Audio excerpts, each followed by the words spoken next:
the football theme, and all of us root for different teams, but tonight we're on the same team, aren't we? We're all on the pro-life team. A great team, isn't it, Janet? And since I arrived, I've heard one God story after the other. God stories about your 22, 23, 25 years in ministry. God has written a lot of stories in your midst. I love God's stories, those stories that are impossible apart from the power of God. And our God writes wonderful God stories. The story of our youngest son, Timmy, that you just saw in the video is a God story.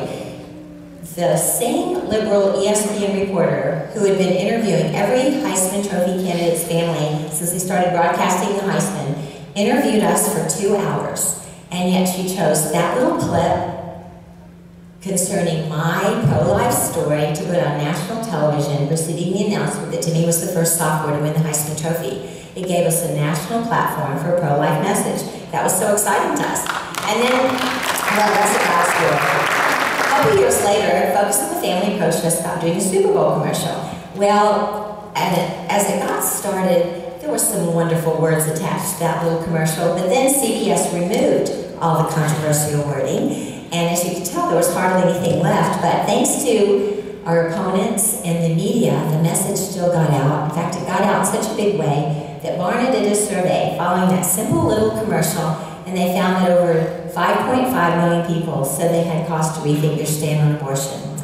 Now, another God story. My son and I don't usually do interviews. We don't go on the talk shows. There's just enough controversy out there already, but we did go on Good Morning America, and we were so amazed that once again, when Robin Roberts asked me the question about what was the hardest thing I had to deal with when we lived in the Philippines, and I told her my pro-life story, and they didn't edit it out. That was just so amazing, so amazing. And since this is a football tailgating theme, I've got to tell a football God story, right?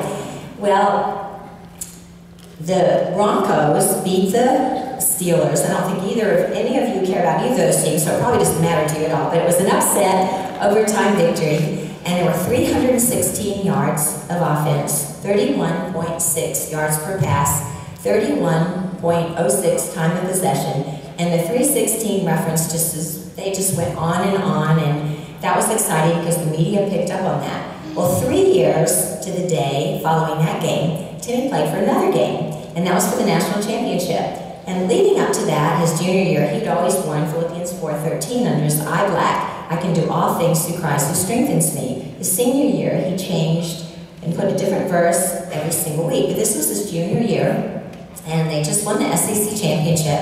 And so he knew he was going to play for the national championship, the big stage. And God began to prompt him that he needed to change his verse. So he told the coaches and the players, he said, I think I'm going to change the Bible verse under my eyes. And they said, you're going to do what? We have won every game with Philippians 4:13. I can't change now. You know, they're creatures of tradition, aren't they? They do the same thing all the time.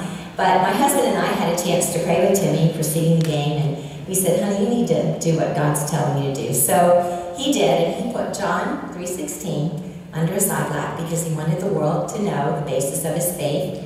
For God so loved the world that he gave his only begotten Son, and whosoever believes in him should not perish but have eternal life. And it helped that they won that night.